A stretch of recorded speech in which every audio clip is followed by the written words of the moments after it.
Hello everyone and welcome back to episode 216 of your favourite Formula 1 show. Yes, Jamie and I return with more Knowing Wheel. This week last week we finished off the iceberg, so we're a little bit lost as we head into the 2025 season. So today we have decided we are each going to make 3 bold predictions for the all-new year. But quickly, we've got a couple of other things to get through before that. First of all, the formalities. Jamie, how are we doing, my friend? I'm good. Yes, we're almost made it to February, and February is a month where things start happening in F1, so it's good. We're nearly halfway through. We already are over halfway through now, I'd imagine. Yeah, I mean, we've only got, actually, we are barely halfway through, aren't we? It was about Just 7 over, weeks yeah. ago F1 finished. We've got about 6 weeks until it begins again, which is a little bit scary. But at least we get, like, pre-season testing, whatever that event's going to be in London in a few weeks, and a few other bits and pieces to keep us going. And, Exactly. of course, because it's Formula 1, we get to be entertained by the stupid ideas that Mohammed Ben Sulayem is trying to impose over the winter break, to keep, your Formula1.coms and all your other media and your bait Twitter accounts busy. What do we think of all these new swearing proposal rules, Jamie? It's just ridiculous. It's simply awful. And yeah, I personally don't see it actually being inputted as much as they've said it now. Basically, for those who haven't seen the news, because it wasn't obvious to find, I think. It's not like major news, but basically they're trying to impose stricter rules on what the drivers were joking about towards the end of last season, where you accidentally drop a word in your second or third language that is a little bit offensive and you get a 50k fine in a press conference. And they've actually made it worse. So it's now the fines will get more severe the more you offend. And it ends, if you don't stop swearing, you could get a month-long ban from entering Formula 1 events, which is insane. All points deductions. Yeah, it's ridiculous. So they should just boycott all the presses. Just don't go. Well, you'd think they would. It's safer to not do the media duties. Well, yeah, exactly. And the other thing is, the term for offence is so vague. Yeah. That they could really make it anything. Yeah. It's just a bit bizarre. Yeah. I mean, I kind of get it. I get the reasoning behind the rule. I just think the implementation is absolutely awful. Yes, yeah. I mean, my first bold prediction for the year, obviously, with these points deductions proposal, is that Max Verstappen finishes on negative points in 2025. Finishes last.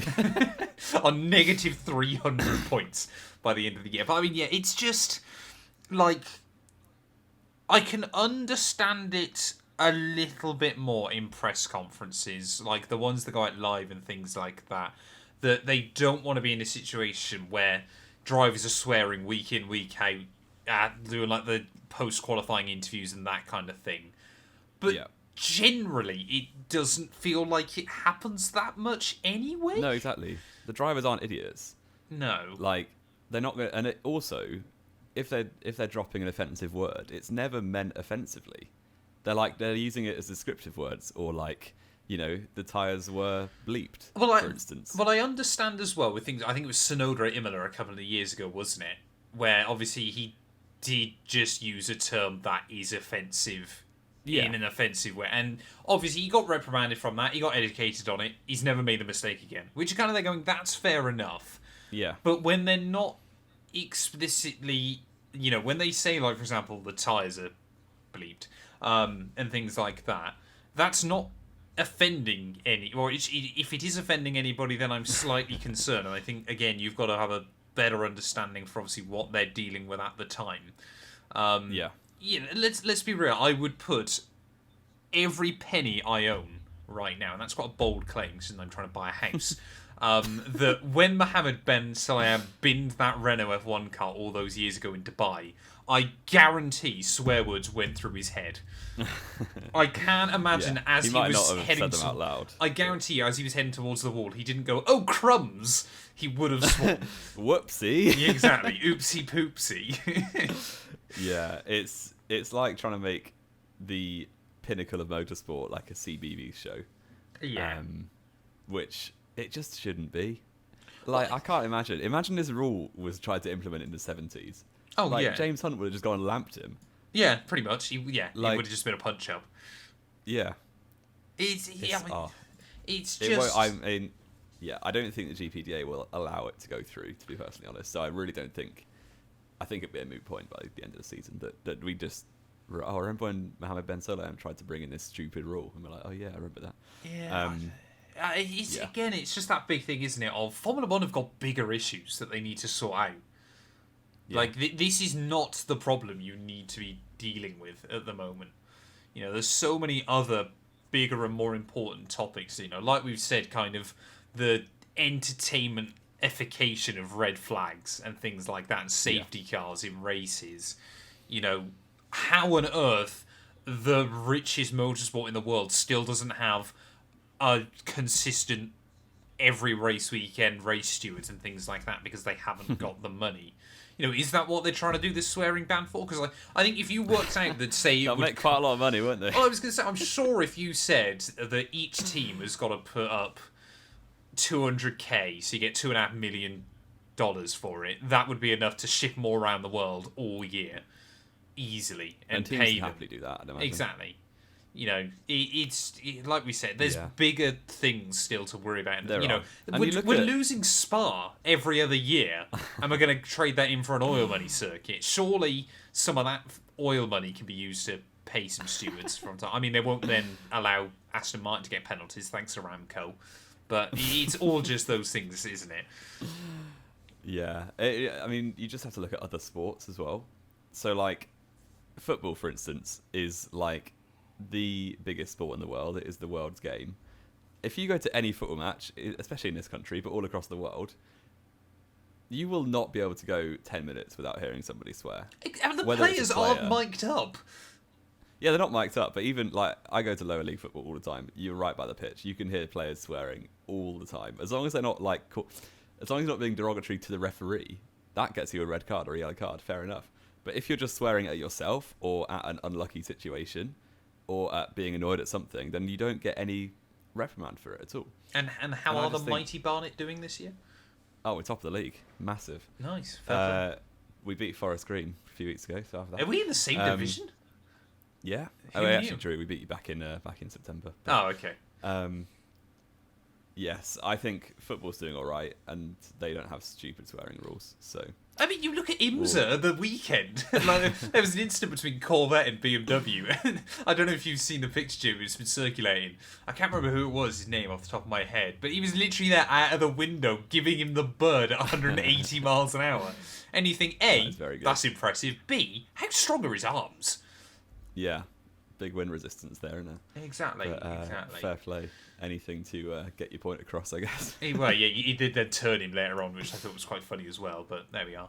I mean, let's go into our bold predictions then, Jamie. So we've each come with 3 today to kind of briefly discuss.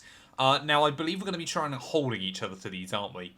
When we inevitably do our overall predictions in a few weeks. So there's going to be we're few carrying claims. these into.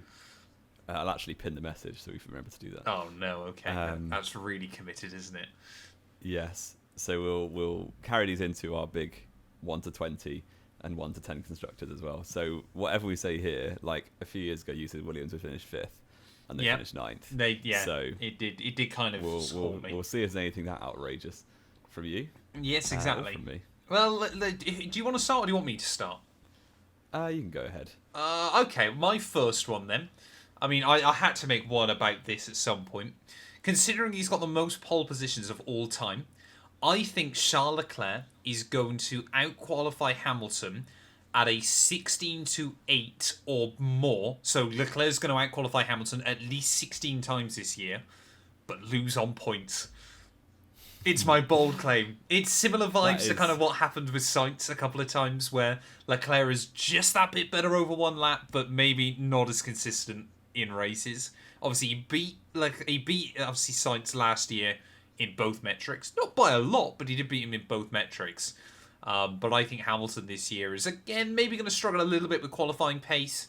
But I think, Hamilton is going to outscore Leclerc by the end of the year, despite only outqualifying at most 8 times over 24 races. I can see it. The thing that I worry about for Hamilton a little bit is if Ferrari are in a drivers' championship fight, which you look at the end of last season, think they probably will be, since it's an evolution, not a revolution. If Leclerc gets, I don't know, a 30-point lead on Hamilton in the first 6 races or so, do they start favouring Leclerc with strategies and with team orders? And then how's that ever going to happen? Yeah, I think that suddenly becomes... It's one of those weird things where I think unless one of them gets taken out a couple of times early on in the season, they're both drivers that are quite good when they're on the back foot as well, of being able to bounce back, I would say. I don't think they will do team orders in a hurry at all. No. Looking at the last third of the season at most before you get direct team orders, but I do think... And that's only if one of them is clearly ahead of the other. I mean, last year you could argue that in a couple of occasions they probably should have. Hindsight they tried, didn't they? Well, hindsight is a beautiful thing, isn't it? But I think last year there were definitely a couple of times where you think they probably should have prioritised Leclerc more than they did. And maybe he could have had a shot at the world title, especially had the Barcelona upgrade not gone wrong. But yeah, I can't see... but I also think on the other hand of that, both Hamilton and Leclerc are very sensible. I don't think either of them are too kind of ego-based in that regard as well, of they feel like... It's been a while since we saw Hamilton pushed in a World Championship fight by his team. Well, there is also that.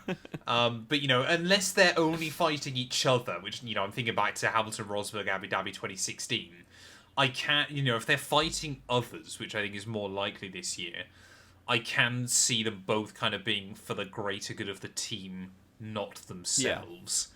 But... that only goes so far. I'm thinking 2010 Red Bull, for instance. Like, you had 2 drivers fighting both against each other and against another 2 drivers in the championship. So they just were impossible to do team orders, really, because there was no point, because they're both fighting for a championship. Well, I think the problem there was that Webber was arguably doing better early on in 2010, and they were still favouring Seb. I think was the bigger underlying issue there. Yeah. Not bad for an amateur driver. And all that. It's been a while since I did my White Weber accent. Oh, exactly. 10 years, 11 years he left the sport. That's wild. No, 12. Well, 11 and a little bit. 11 and a bit, yeah. 2013, wasn't it? Crazy. The Leclerc quality thing, I think Leclerc will beat Hamilton in quality. I also think he'll beat him in the points, to be honest. So Fair enough. Yeah. But we'll go on to my one. And I'll start with my least bold, I think. Which is more on hope than expectation. As a Nico Hülkenberg fan, I have gone for Sauber don't finish last. Wow. And I'll be delighted if they finish any higher than 10th place. Wow. But I do think they've got a better lineup now than they did last season. I do think the car wasn't terrible come the end of the season. So obviously Bottas got into Q3 in Abu Dhabi and Zhou got 8th place in Qatar. So if that carries on, they seem to have made a step with their Kota upgrade. We could see a little bit more progress. I mean, obviously, we shared these bold predictions with each other pre-show, just to make sure we hadn't done the same one. And like we were saying, though, it's a bit odd, isn't it, in Formula 1, that teams don't tend to finish last repeatedly. It obviously happens occasionally from year to year. But I'm trying to think of a time where a team has finished last more than, 3 Even times more than in once a row. You're probably looking at the 19 and 20 Williams was the last time it happened. Yeah, I'm thinking more like 3 seasons in a row, though. Yeah, not since the days of, Minardi, when they were the only... But even then, it was often that one of them would just get one race lucky with reliability, and it would kind of swap around each year. Yeah. It's just a bit odd, isn't it? So maybe it's not that bold, but yeah. I do think Hülkenberg's not great on Bottas, and I do think Bortoletto is not great on Zhou, as much as it pains me to say. Bottas is better than Hülkenberg. Nice No, podiums, mate. Nice podiums. What, in a Mercedes? Well done. He got podiums in a Williams. Hulkenberg didn't manage that. In the second fastest car. I wasn't second. Oh, hello. You want to keep your voice? I know. Only cats can hear that. Going in protest. I mean, that was also 11 years ago, so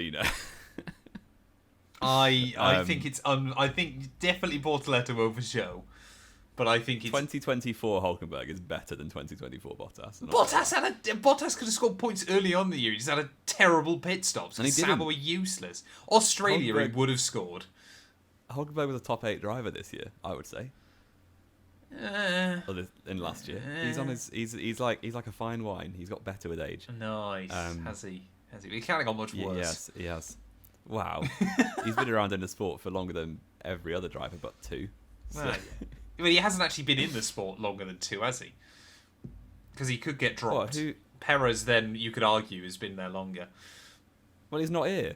Yeah, but Barrichello's been here longer. He's not here either. Hulkenberg took a couple of years out. Like, Perez might just be having a year out for all we know. He might. He genuinely actually might, is the wild thing.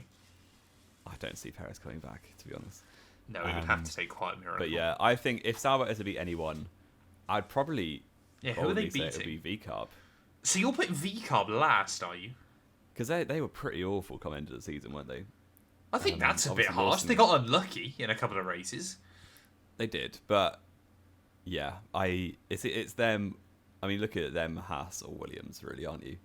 And yeah, it could be. No, you got to say who are they beating? I want this locked in now. Who are they beating? They're either going to beat Williams or VCarb. I don't want to lock it in yet. Okay, so Sauber. I really don't want Williams to come last because I do like that neither lineup. do I do like James Vowles, so I get the feeling they might be good. Fair enough. Yeah, I'll say VCarb then. Screw it. Okay, VCarb last. Hajal's rubbish, is it? I thought you'd be a fan of Isaac Hajal. No, fair enough. He's like, even without, like, on my first impression of F1 drivers, I just don't like him very much. I've barely seen him race. You can be honest, Jamie. It's because he's French, isn't it? Slightly, and his head loss in Monaco when your mate beat him. Yes, that was quite funny. That was quite funny. I just quite enjoy seeing him lose. I didn't even know he lived near me until after that weekend.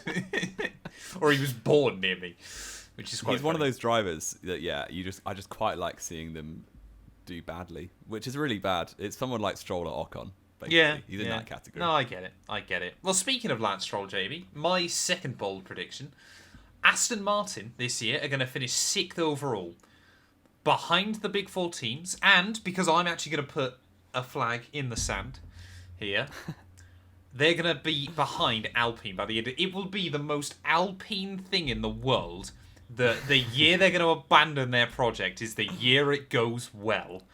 That's actually true. That's very true. Yeah, that's extremely accurate because they've announced a new 100-year plan. 100-year plan? No, 100. No, that's not. I was going to say a famous Austrian.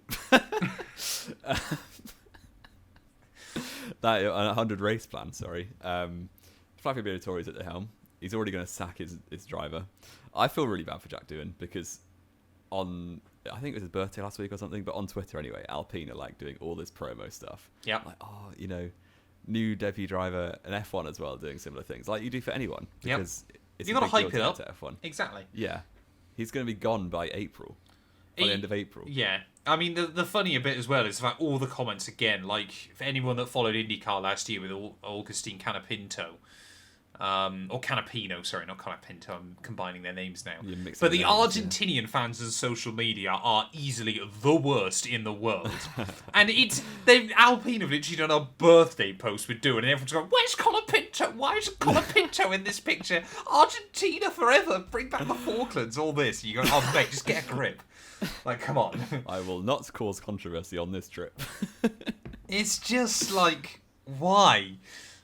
Like, it is amusing. And like, we all know he's gone, but still. I see this happening for you. I like Pierre Gasly a lot. I think he's very good. And Colapinto as well will push him hard when he gets that seat by the Chinese Grand Prix. The China's round 2, you know that next year. Oh, is it? Well, by what's round 5? That'll be Bahrain, Imola, I think. Is it Bahrain? I thought we only have 4 flights. It's bad that we don't know the calendar very well. I know. I know Bahrain's round 4 because it feels like a throwback. 1, 2, 3. Oh, Saudi Arabia was round 5. Sorry. So it'll get dropped between then and Miami. Yes. Although if it is only 5 races, he's already on the first one of that. They might drop him between a back-to-back race in Bahrain Jeddah. I've just noticed as well that we've got back-to-back races between Japan and Bahrain. How bad is that? Oh yeah.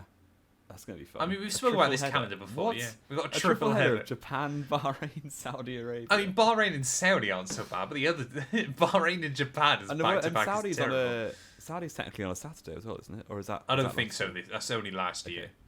Yeah, no, it can't be because Right. obviously, unless Japan's also on a Saturday, Yeah. Oh yeah, true. that's horrendous. But that I'd see that bold prediction happening. Although they have got Adrian Newey, so. But you will have had no input on this car. Let's be real. So, He can only start doing anything in March, I believe, can't he? And let's be fair, if there's going to be a team that bid off 2025, it's going to be Aston Martin. true. Yeah. We could see Alonso doing They full are McLaren Honda. They are definitely the new Toyota, aren't they? I love it.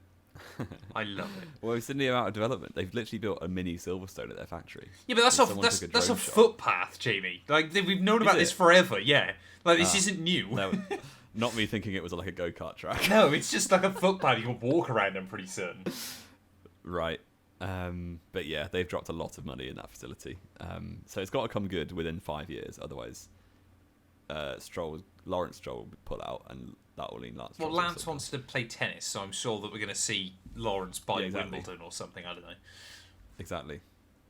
Go on. The. What's my next one? Give This is us your actually not- I next think- one. It's quite a fun one. I think we'll see a new record broken for the youngest average age on a podium. Which because- is currently Brazil 2019, which was Gasly, Sainz, and Hulkenberg, absolutely not. Gasly, Sainz, and Verstappen, which were 22, 23, and 25 at the time. yes. So the average is currently 23 years and 256 days. So I'm thinking, obviously, both Antonelli is extremely young compared to that age. 18. Piastri is about that age. He's 20. He's going to turn 23 this year, isn't he? He's going to turn 24 this year, I believe. He's born in 2001, isn't he? All it takes, and in my mind, McLaren and Ferrari are probably the two strongest teams going into this year, based on the end of last season. Yeah.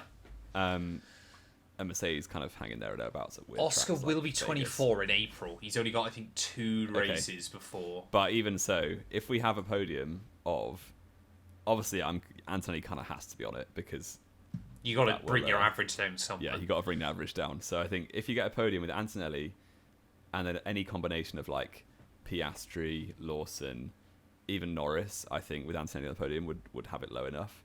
I actually think if you get a Red Bull 1-2 with Antonelli, that would set it just. I'd be close, wouldn't it? Yeah.